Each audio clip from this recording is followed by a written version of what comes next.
Hey, how's it going, YouTube? How y'all doing today? Y'all take a look. I got some animals missing. I took animals to market this morning. I got back, maybe about an hour ago. I'm giving these animals some dinner.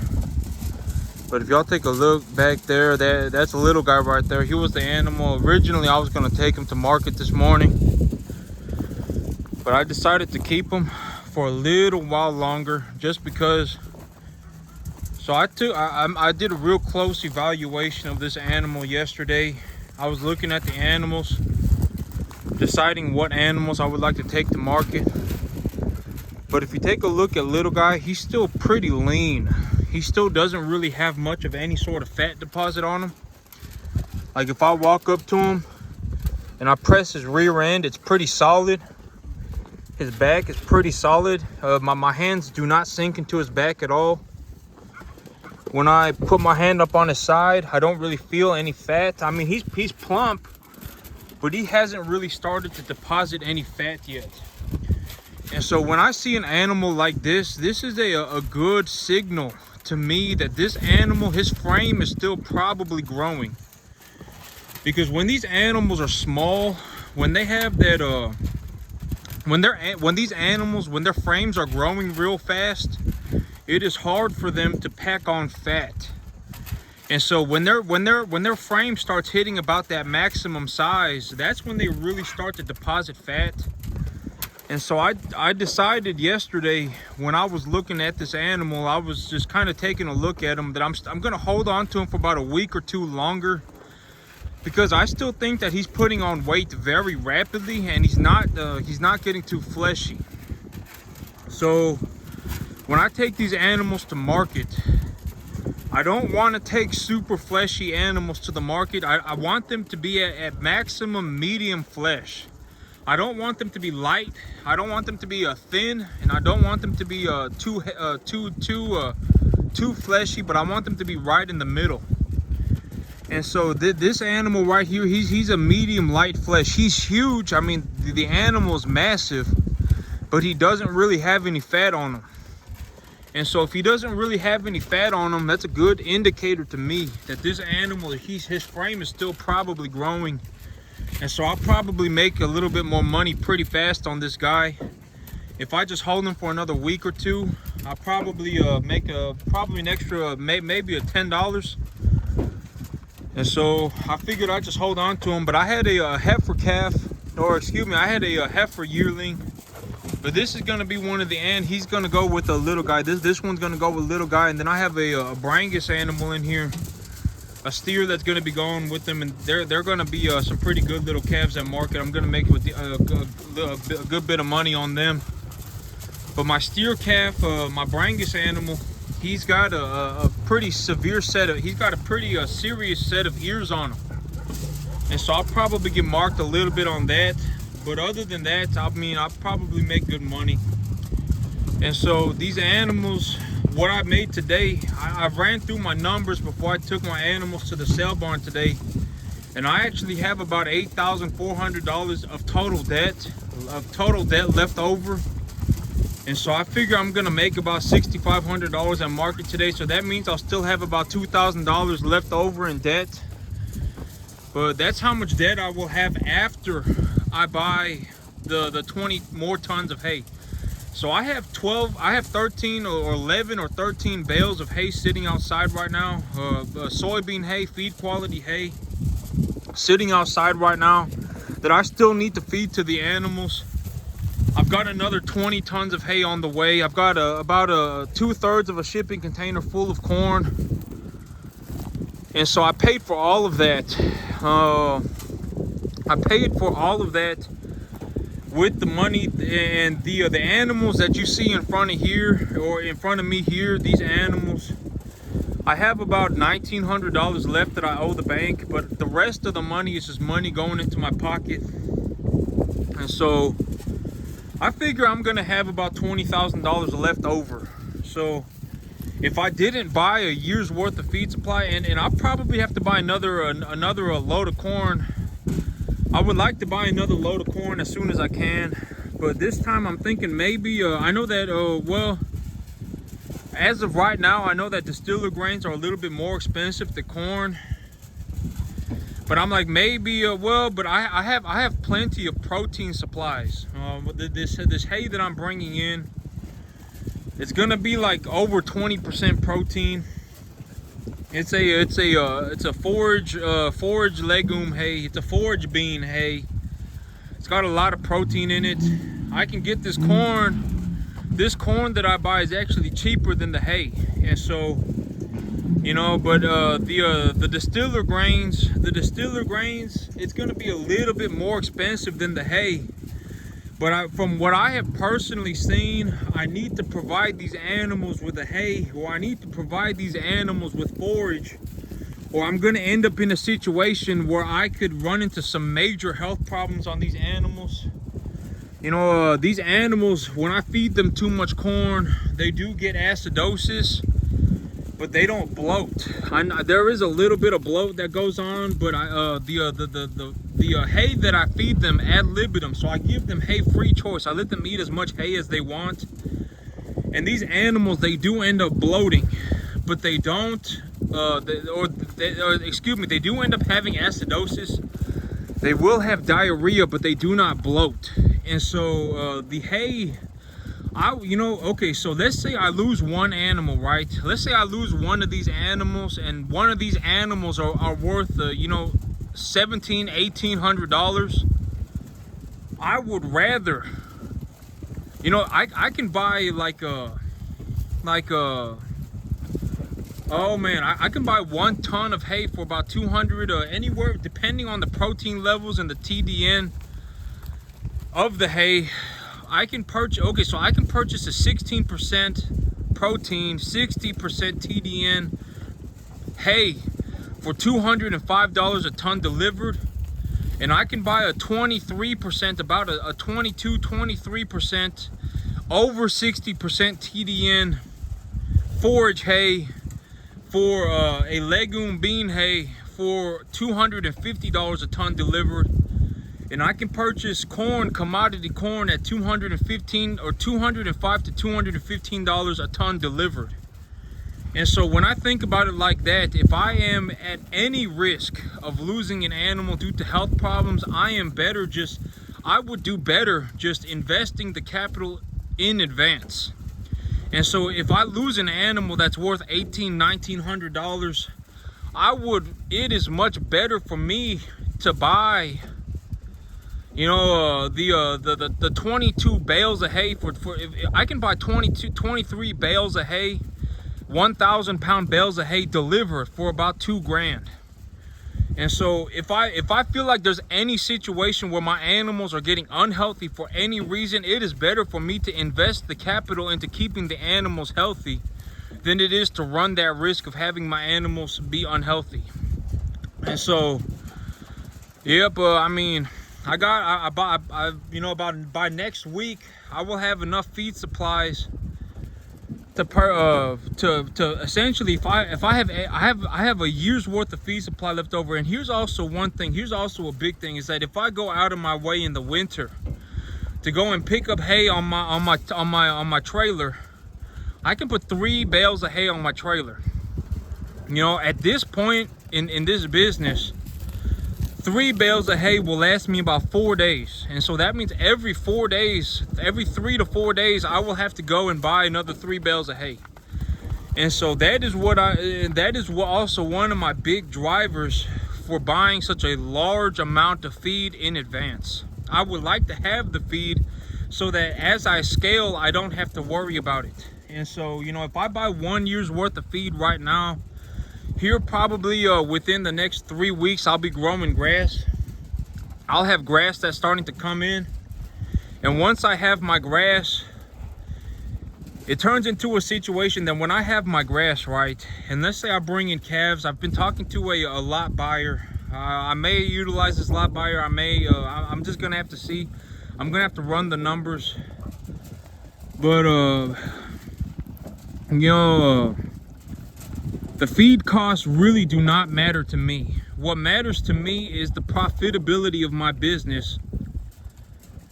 And the profitability of my business in a large part has to do with the health of my animals. And so if my animals are healthy, as long as I do my part in terms of growing grass and keeping an eye, you know, just maintaining the business, you know, as long as I keep as long as I just stay on top of things, the chances of me making money are very good. It is a waste of energy for me to think that I will lose money in the cattle business. I have done extremely well. I have done well to the point that, you know, my numbers are practically, even for people who do farm, the numbers that I have achieved are practically impossible to obtain. I mean, I have done so well for myself. It is mind-boggling. I mean, you know, even after I paid the bank back for all of the debts that I had on these cattle through the year that I held them, I still have $40,000 left over. I've been able to purchase a year's worth of feed supplies. I still have $20,000 left over, and I still have 6 months left before I even have to really consider my taxes. And so by the time my taxes roll around, you know, I'll probably, you know, I'm gonna have a lot of money. This, you know, when I look at what I'm doing, the stuff that I do here, I don't see this as me spending money. You know, if I were to spend money, it would be like, okay, I'm gonna go and I'm gonna use, when I put this money in, when I buy this thing, I will immediately lose that money. That money is essentially gone forever. But with these cattle, as long as I purchase good grading cattle, as long as I purchase good quality cattle, and I purchase commodity grade feed, and I have an LLC, and I write the purchase costs off on my taxes, and as long as I do things that I know that I'm capable of doing, like as long as I grow my grass, and as long as I keep an eye on the quality of the feedstuffs that the animals are ingesting, as long as I just steady maintain, I will make a lot of money. I mean, making $110,000 a year on 10 acres is very, very good money. You know, I don't make it, you know, if I make $100,000 to $110,000 on 10 acres a year, I pay the bank back, you know, the whatever. I pay, okay, let's say I make $110,000 a year. I pay the bank back 50 grand. That still leaves me with 60 grand. That 60 grand, I can hold on to that capital, and then I got 40,000. Okay, so essentially, if I put myself in a position where I'm putting $7,000 away in my bank account every single month after I've paid for everything, if I've paid for my mortgage, if I've paid for my truck, if I've paid for all of my expenses, my insurance, everything, all of my living costs, and I still put $7,000 away in the bank every month, I essentially have an unlimited supply of money. If I go to the bank and I show them, hey, I'm making $7,000 of excess income a year, you know, they'll give me that $500,000 loan. You know, they'll say, oh, you know, when they look through my paperwork, and you know, a $500,000 loan right now is like, you know, maybe $2,300 a month. If I get it from the USDA, I remember the last time I was talking to a USDA lender, they were telling me that they will give me a 100% loan to value loan. They won't charge me private mortgage insurance, and they will give me a 40% rate, or excuse me, a 4% rate, not 40, 4%. And so if I borrowed money like that, I could borrow 100% of the land value's cost. The bank will give me all of the value. So if I went and I bought a $500,000 piece of land, the bank would give me all $500,000. I would owe the bank about $2,000, maybe $2,200 a month. And you know, and if I had a $500,000 piece of land, I realistically, what can I buy with a $500,000? Probably, depending on what area of Texas that I'm looking at. If I'm willing to drive 45 minutes away if I'm willing to drive an hour away, I could buy maybe 100 acres. But if I want to buy pretty close to here, I can buy maybe 50 acres. And if I buy 50 acres, I can run more cattle. And if I can make $110,000 on 10 acres, on 50 acres, I could make $500,000. And if I make $500,000, that'd be $40,000 going to my bank account every month. And when I look at the numbers, well, my numbers next year are probably not going to be as good as they were this year. I made a drastic amount of money this year, but you know, I know a lot of people are having a lot of difficulty right now because of inflation. But me, I made a lot of extra money probably because of inflation. Inflation was likely one of the big things that caused me to make such drastically more money. And so, let's say I only do half of what I did, right? I would still be making, $55,000. And so, I mean, it just is what it is, right? The chances of me losing money in the cattle business personally are practically zero. I know a lot of people who do lose a lot of money in the cattle business. There are plenty of people out there in the world who start farming and they do lose a lot of money. But me personally, the chances of me losing money running cattle are closer to zero than they are of actually happening. If I even only did half as good as I did this year, I would still make 55 grand. And so, chances are I'm going to do very, very, very well for myself. It's a waste of energy for me to think, oh man, I'm doing poorly. Oh man, I'm not doing well. That to me is a waste of energy. Because when I look at reality, when I look at what is in front of me and not just what I feel, because if I wanted to go on my opinion on things, opinions at the end of the day, opinions don't make any money. It's about what do I see in reality. And it's about what is happening in real life, right? That's the important thing. And when I look at what I'm doing, I'm making a lot of money. And so, if I just scale this, if I just increase what I'm doing, if I just do more, essentially. So if I just do what I'm doing, but I do more, I will make more money. And so, I mean, it's I know that that's a very simplistic way of putting things, but it is honestly that simple, right? If I'm doing this good and I do more, I'll just do better, right? It just is what it is. And so, I mean, yep, these are all the animals that I got left, but I only owe the bank about $1,000 more, about $2,000 more. And I have about 25 tons of hay put away. I have about 18 tons of corn. And I still have probably about $20,000 cash left in the bank.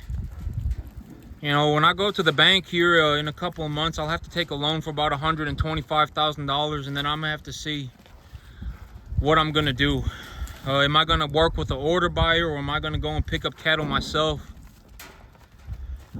And then here in about 5 months, I'll have to talk to my accountant and ask him what my taxes are looking like. And if my taxes are looking extreme, I actually ran my tax numbers earlier today, and if I paid 100% income taxes, I would owe maybe about 30 grand. And so it's not, I mean, I would still rather not pay 30 grand in income taxes, if at all possible. Because here's the thing, right? Is if I'm going to pay 30 grand to the government because I did too well for myself, like if they're going to tax me $30,000 on my income this year, I may as well just go and buy the F-350, because the F-350 is going to cost me 70 grand, right? And I can write that 70 grand off on my taxes. And the yearly payment for my F-350 is not going to be 30 grand. It's going to be maybe 5 grand. If I trade in my F-150, I don't have a truck on my LLC right now. And so if I trade in my 150 and I get a 350, maybe I pay $450 a month for it and I get a $70,000 write-off. And so I really do not want to pay the government 30 grand. If it turns into a situation where I either buy myself an F-350 or I pay the government 30 grand, I would rather buy the F-350. And so it just is what it is. I mean, I don't know any other business in the world where someone just shows up, or any other whatever in the world where someone just shows up and says, give me 30% of everything you made. I don't particularly agree with that. I mean, if I can legally keep myself from paying income tax by investing into my business, I would rather invest into my business than pay income tax. But that's it for me today, YouTube. Y'all have a good one.